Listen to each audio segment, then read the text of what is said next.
Oh my god, I'm on cloud 9. The Knicks do it. They ended up beating Philly in 6, which was my prediction, but I would be lying, and you guys know from my last post game, I was worried going into this game.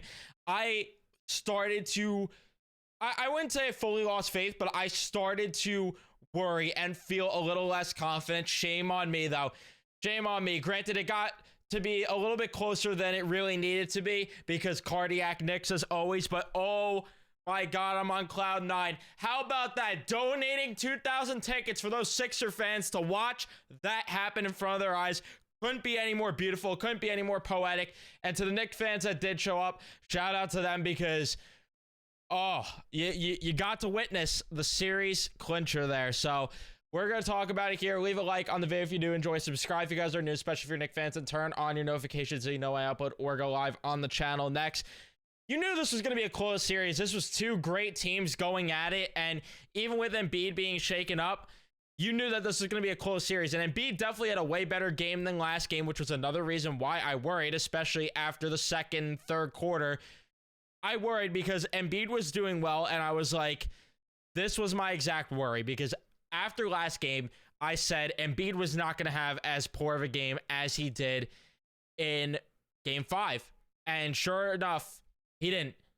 But Tyrese Maxey had a down game for Philadelphia tonight, and that put the Knicks in a better position to win. Granted, Buddy Hield out of nowhere just showed up for them tonight.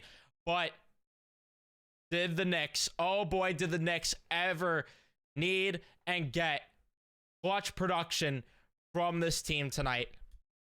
You are talking about, I mean, the first quarter to begin with, though, they dominated Philadelphia in that first quarter. It ended very shaky, which is kind of why I knew in the second quarter things were not going to go too great. But they started off the game, what was it, like 24-9 at one point. You're getting great ball movement from the entire team. Devo contributing early, which I called for him to be out of the starting 5. And I know that some Knicks fans were saying you got to roll with what got you here and you got to roll with what won you games.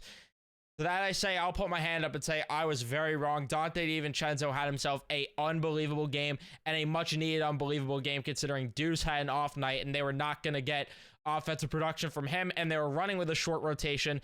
It was up to Dante DiVincenzo to step up and play good basketball, and he was unbelievable, especially in that first quarter. And then iHeart had the floater going. OG Anunoby blocking shots, and the play that the Knicks had on the glass in the first quarter too was unbelievable. The transition game, everything was dominant. And then towards the end, they got a little bit shaky. They were still doing good on the glass, but the Sixers were getting steals. They had an 8-0 run to end the quarter, like I said, and the Knicks were starting to miss free throws, which is something that did worry me. That continued throughout a lot of the game. Then the second quarter, a very slow start. Deuce was missing a lot of shots. Brunson was out of the game for a bit, which it was nice to be able to get Brunson out for a bit because of the fact that Devo was cooking. It just sucks that you couldn't sit him more because of the fact that Deuce was not producing really, but Buddy Hield just was torching them in that second quarter. He did throughout a lot of the game, but especially that second quarter, and the Knicks were just not buying shots. All of a sudden, they were losing the glass game. You had OG missing a dunk at the end of the quarter, and it was just a tire fire. We roll into the third quarter. They were missing free throws still. They got a couple contributions from Hart there in the third quarter. He started to step up, but then Embiid started killing them, and the Sixers had a 9-0 run at one point. And then the Knicks, though, towards the end, started to find their rhythm a bit more, starting to get better in transition, which Mitchell Robinson, he was a big part when he came into the game because, honestly, it was a bit of a blessing in disguise that Hartenstein did foul a bit at times because Mitchell Robinson, when he was in the game, Embiid had way less answers, and you started to see that, and that, I think, is an underrated difference in the game because if Hartenstein got any more minutes than he did and Robinson was on the bench, we're potentially talking about a loss here because Embiid makes some extra buckets here. So, and that's not to knock Hartenstein entirely because I still thought he had a very solid game, a very good game for the most part. It's just more of a testament to how good Mitchell Robinson was defensively in this game, handling Joel Embiid, getting in his kitchen. And then you get to the fourth quarter, and the Knicks, I mean, Josh Hart, rebound. OG gets a 3 after he ended the third quarter with a big 3. And they were just getting some big plays on defense, cooking in transition. It ended up being close. I mean, Deuce had a 3 at one point, but what was the difference? Jalen Brunson, Captain Clutch here at the end, making things happen, and he was getting the timely hoops, and that was the difference in the game. OG as well had a lot of clutch moments here, and then at the end, Devo and Brunson, they hit their free throws, even though there were a couple missed ones. Like, Brunson did have that beautiful drive to the rack there, pops a mid-range, and then he gets fouled in the back there. He ended up missing that free throw, and I was like, here we go again, right? And they kept missing free throws, but at the end, you get the crucial ones from Devo, you get the crucial ones from Brunson, and the Knicks hold on the win. They foul intentionally too to not let this even be a game, and then I think it was Buddy Hield at the end that chucked up a 3, or it might have been Oubre, and the game was over right then and there.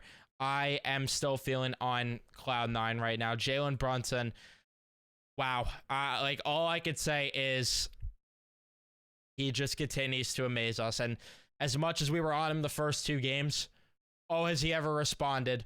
Oh, has he responded since then, shutting everybody up in the last 4 games here. Mitchell Robinson, like I said, unbelievable defensively.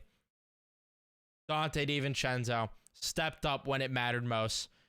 Hartenstein had the floater game going, looked good offensively, and he had a couple of good defensive plays, but definitely was shaky on that side. OG Anunoby was insane this game. OG Anunoby, the way that he was leading this team in transition, leading them in terms of creating that defense offense, which is the transition game, but still, the way that he was playing defensively and getting those timely hoops, huge. And then Josh Hart, too, had a big 3 at one point in the game. And I'm fired up. And now play Indiana and go kick their ass. This is a team that you should be kicking ass against. They barely beat a Milwaukee Bucks team without Giannis. You should be annihilating that team. You should be. But we'll cross that bridge when we get there, and I have faith that the Knicks are going to win that series. So, because they're the better team. Like, they are easily the better team. You got to go in there and beat that team. And all I'll say is that they're not going to be able to get by with this 6-7 man rotation thing, though, in round 2. So that's something that is going to have to change. But for now, I'm happy. I'm fat. We're all fat and happy because they won the game, and we're on cloud 9 right now. But Indiana coming up Monday at 7:30. It says that the first game is, so I am very pumped up. I'm freaking pumped up. Get me to Monday already for tip-off. I'm excited. If any Sixer fans are watching this, you know, as long as they're respectful Sixer fans, because there are fans that I'm sure that are going to be annoyed. You know, GG to you guys in the series. They fought very hard, and they definitely were a better team than a 7 seed. And this did feel like a second, third round matchup more so than a first round matchup. And the Knicks just ended up being the ones to get the win. So, yeah, very, very happy right now. Very happy. Get me to Monday. Thank you guys so much for watching. Leave a like if you enjoyed. Subscribe if you guys are new, especially if you're Knicks fans. Turn on your notifications so you know when I upload or go live on the channel next. I'll see you guys in the next one.